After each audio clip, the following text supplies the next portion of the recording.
अस्सलाम वालेकुम मेरे तमाम सुनने और देखने वालों को मेरा बहुत आदाब। आज मैं जल्दी से आपको बताते चलूँ कि आज मैं आप लोगों को बीफ का इस्तेमाल करते हुए एक ऐसी रेसिपी देने जा रही हूँ जो मेरी तो बहुत फेवरेट है, लेकिन आप बनाएंगे तो यकीनन आप लोगों की भी फेवरेट हो जाएगी।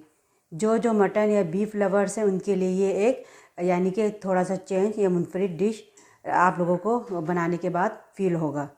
तो मैं सबसे पहले आप लोगों को बताती चलूँ कि आज मैं मेरे ये तकरीबन 1 kg के बराबर बोन के साथ यानी कि हड्डियों के साथ बीफ लिया यानी कि गाय का गोश्त लिया है और इसको इस्तेमाल करते हुए प्याज टमाटर का इस्तेमाल करते हुए आज मैं आपको थोड़ा सा चेंज रेसिपी देने जा रही हूँ।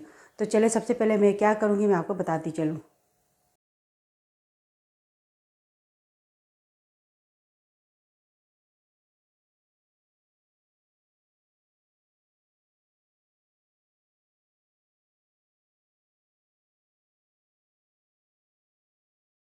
आप लोग देख सकते हैं कि मैंने एक बाउल लिया है। अब मैं सबसे पहले बीफ को मसाला लगा के यानी कि मैरिनेट करूँगी। इसके लिए सबसे पहले मैं दही लूँगी।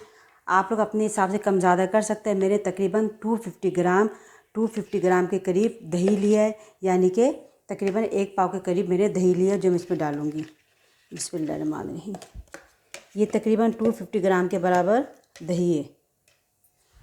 250 ग्राम यानी कि 1 पाव के करीब मैंने इसमें दही डाला है। अब मैं इस पर तकरीबन 1 टीस्पून के बराबर इसमें नमक डालूँगी। बिस्मिल्लाहिर्रहमानिर्रहीम। आप मसाले अपने हिसाब से कम ज़्यादा कर सकते हैं। 1 टीस्पून के बराबर इसमें नमक डाला। 1 टीस्पून ही मैं इसमें हल्दी का पाउडर डालूँगी। हाफ़ टी स्पून के बराबर मैं इसमें सुरख मिर्च डालूँगी और हाफ़ टी स्पून के बराबर ही इसमें कुटी हुई लाल मिर्च यानी कि चिल्ली फ्लेक कुटी हुई लाल मिर्च डालूँगा हाफ़ टी स्पून के बराबर। हाफ़ टी स्पून के बराबर मैंने इसमें काली मिर्चों का पाउडर डाला है।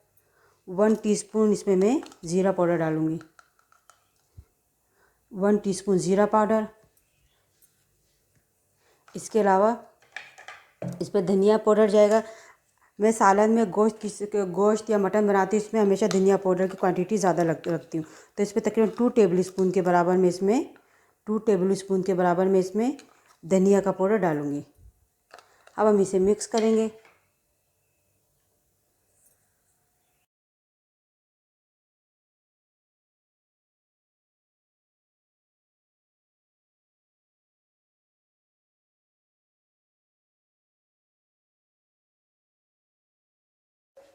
मैंने दही के अंदर जो तमाम मसाले डाले थे इसे मैंने आपस में मिक्स कर दिया है। अब मैं हड्डियों के साथ यानी बोन के साथ जो बीफ लिया था ये तकरीबन आप देख सकते हैं ये तकरीबन 1 kg के बराबर है। तकरीबन 1 kg से शायद थोड़ा कम हो लेकिन 1 kg के बराबर ही है। ये मैंने हड्डी को साथ लिया। अब हम इसमें इस मसाले में इसको डालूँगी, इसको मैरिनेट करके रखूँगी।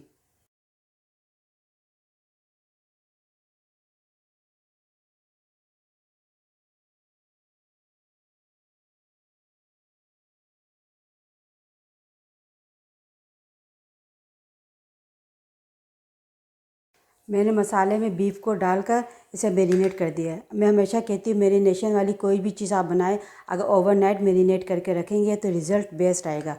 अगर आपके पास टाइम नहीं है तो आप फ़ौरन भी बना सकते हैं। अगर टाइम है तो 1 घंटा रख दें या अगर ज़्यादा टाइम है तो तकरीबन 2 से ढाई घंटे लाजिम रखा करें।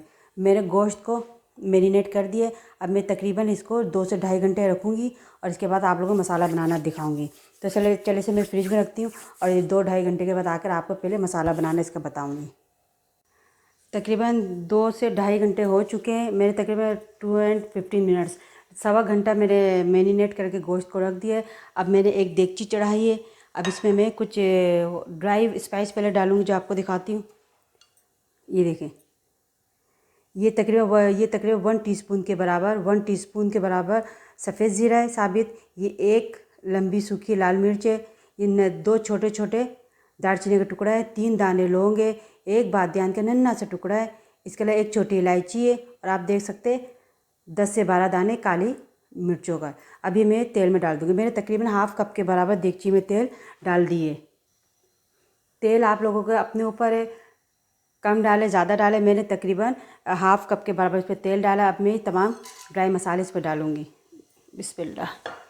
अब मैंने प्याज लिया है, प्याज की क्वांटिटी इस पर थोड़ा ज़्यादा रखिएगा, क्योंकि ये जो मैं बीफ बनाने जा रही हूँ ये भुना हुआ, ये आप समझ लें ड्राई होगा, थोड़ा खुश्क होगा।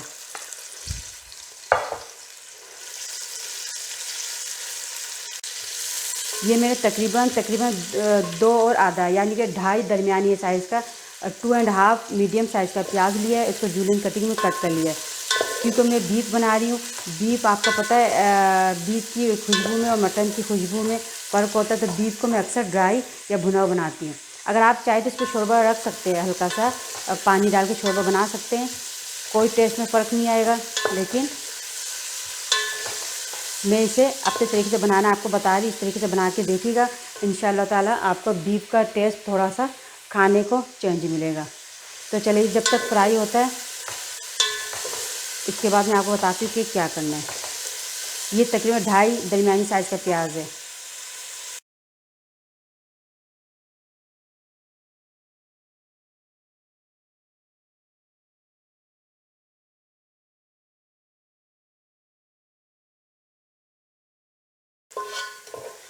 प्याज तकरीबन ब्राउन होने की तरफ जा रहे हैं। इस पॉइंट पे मैं क्या करूँगा, मैं ज़रा सा नमक डालूँगी, कि आपने देखा मैंने इस मसाले में यानी कि जो मैरिनेट करके रखा उसमें भी 1 टीस्पून नमक डाला है। मैं इस पर तकरीबन हाफ़ टी स्पून के से भी थोड़ा कम इसमें मैंने नमक डाला है। अब मैं इस पर पहले लहसुन अदरक डालती हूँ, फिर आप लोगों को इसकी क्वांटिटी बताती हूँ।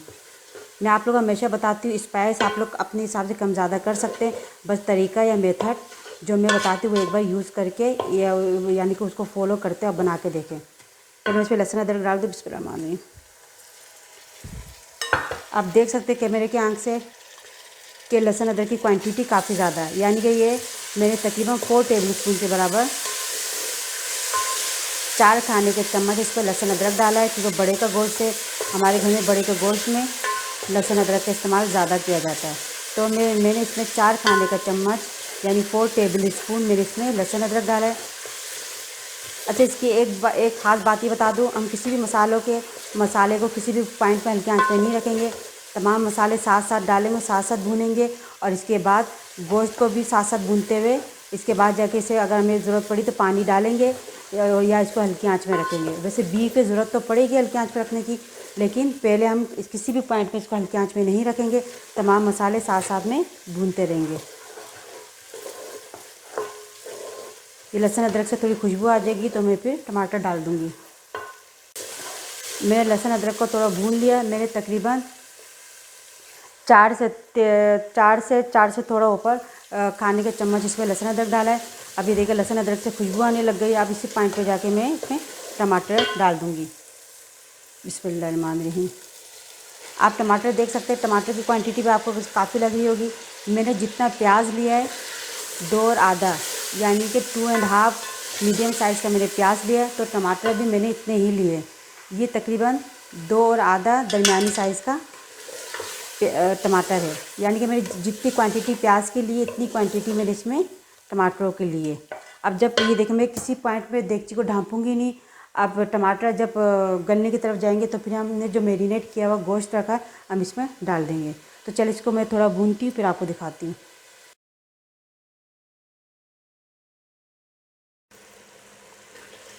मैंने तेज़ आंच में ही टमाटरों को तकरीबन 10 से 12 मिनट तक इसको चम्मच हिलाते हुए भूना है। अब आप देख सकते हैं इसकी शक्ल थोड़ी सी चेंज हो गई है।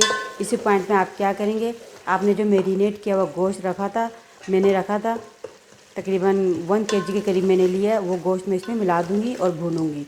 अच्छा, इस डिश की ख़ास क्वालिटी क्या है, आप छोटी सी ट्रिक है, टिप समझ लें।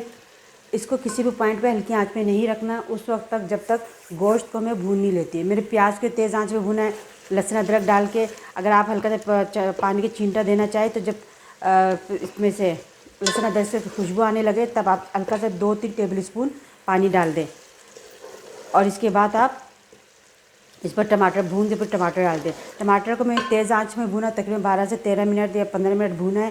तो इसके बाद अब ये देखें टमाटर की शक्ल थोड़ी सी चेंज हो गई। अब मैं इसमें बीफ डाल के उस वक्त तक भूनूंगी जब तक बीफ अपना पानी रिलीज़ कर यानी कि छोड़ के वो ड्राई नहीं हो जाता है।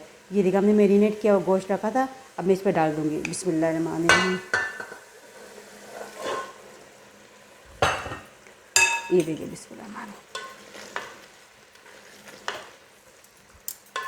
अब आप हम जब लेडीज़ जब किचन में काम करते हैं तो और भी बहुत सारे दूसरे काम होते हैं, तो आप इसको साथ साथ में भूनते भी रहे और दूसरे काम भी करते रहें। इससे ये होगा कि दूसरे काम भी हमारे निमट जाएंगे और साथ साथ में ये भून भी जाएगा। मैं आपको फिर बता रही हूँ, किसी भी पॉइंट में आपने इसे हल्की आंच में नहीं रखना। बक्के जो मसाला वो भी मैं कढ़ाई में डाल देती हूँ। आपने इसे किसी भी आंच में, हल्की आंच में नहीं रखना। आपने बल्कि तेज़ आंच पे, प्याज को भी तेज़ आंच पे फ्राई करना है, लहसुन अदरक को भी तेज़ आंच में भुनाई करनी है, टमाटरों को भी, और इसके बाद इस तरह गोश्त डाल के इसको भी तेज़ आंच में ही भूनना है उस वक्त तक जब तक गोश्त अब तक पानी छोड़ के अपना पानी ड्राई ना कर लेते, यानी इसका पानी ड्राई नहीं हो जाता है। और इसके बाद जब तेल ऊपर नहीं आ जाए तो उस वक्त तक हम इसको तेज़ आंच में भूनेंगे।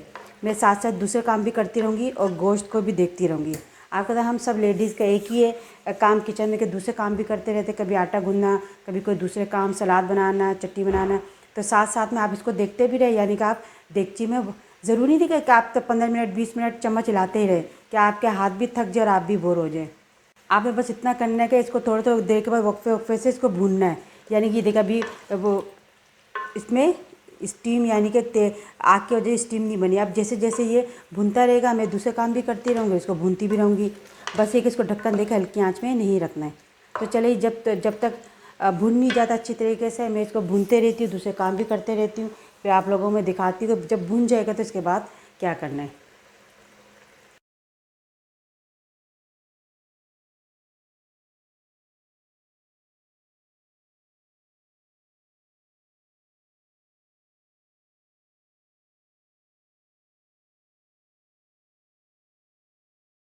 मैंने तकरीबन तकरीबन तकरीबन आधे घंटे से थोड़ा ऊपर, यानी 35 मिनट इसको तेज़ आंच पे वक्फे वक्फे से भूना है।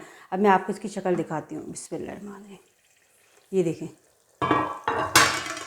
ये देखें, हम थोड़ी सी और भुनाई करेंगे इसकी।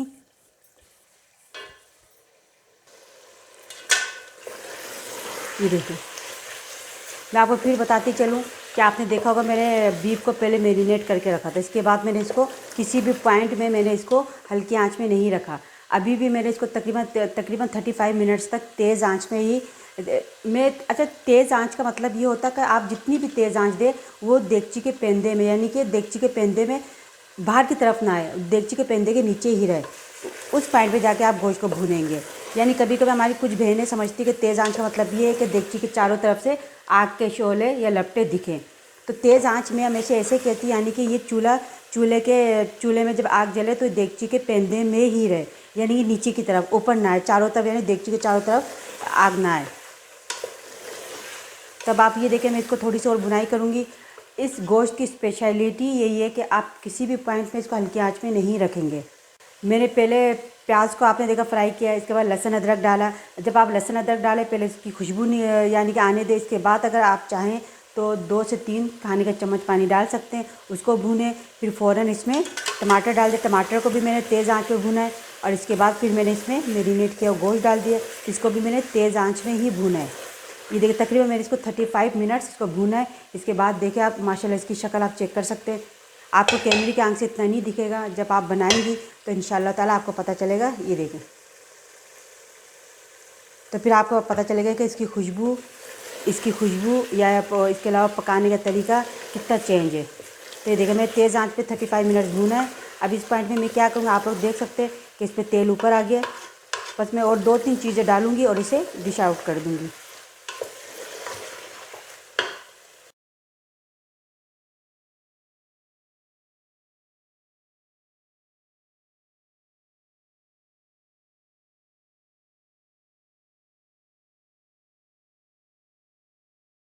मैंने इस तकरीबन और आधा मिनट, यानी 30 से 40 सेकंड इसको और भूना है। अब इस पॉइंट में मैं क्या करूँगी, आप ये देख रहे हैं, ये 3-4 पत्ते, ज़्यादा नहीं, 3-4 पत्ते पुदीना के हैं ये। इसके अलावा हाफ़ टी स्पून के बराबर गरम मसाला, ये देखिए, हाफ़ टी स्पून के बराबर गरम मसाला। और इसमें मेरी छोटी सी स्पेशलिटी जो इंग्रेडिएंट है वो मैं आपको दिखाती हूँ। ये देखिए, ये ये जायफल जवत्री का पाउडर आप देख सकते हैं। तकरीबन 1/4 टीस्पून, या एक चुटकी कह दे या एक पिंच कह दे, या 1/4 टीस्पून मैं इसमें डालूँगी। इसके बाद 4 से 5 हरी मिर्ची आप डाल दें। बस अब मैं इसे तेज़ आंच पे 1 मिनट तक भूनूंगी और इसके बाद हम चूल्हा बंद कर देंगे। मैं आपको फिर बताते चलूँ कि ये जिस स्टाइल में मैंने बनाया है, जिस तरीके मेथड में बनाया है, ये चावलों के साथ, सुबह मॉर्निंग में पराठे के साथ, इसके अलावा रोटी के साथ, फुल्कियों के साथ बहुत अच्छी लगती है। इसके बाद चावलों के साथ तो जो चावल राइस लवर है उनको बहुत पसंद आएगा। तो ये भुना हुआ होता है। अगर आप चाहें तो इस पैन पे जाके आप तकरीबन हाफ़ कप या 1 कप पानी डाल के इसको हल्की आंच में रख सकते हैं। अच्छा, अगर आप गोश्त चेक कर सकते हैं आपका गोश्त गला हुआ है या नहीं गला। अगर नहीं गला हुआ है तो आप हल्की आंच में तकरीबन 10-15 मिनट या उस वक्त तक जब तक गोश्त ना गले आप रख सकते हैं इसे हल्की आंच में। मैं आपको एक छोटी सी बात बताती चलूँ कि हर सिटी, हर कंट्री के गोश्त की गलावट की एक टाइमिंग होती है।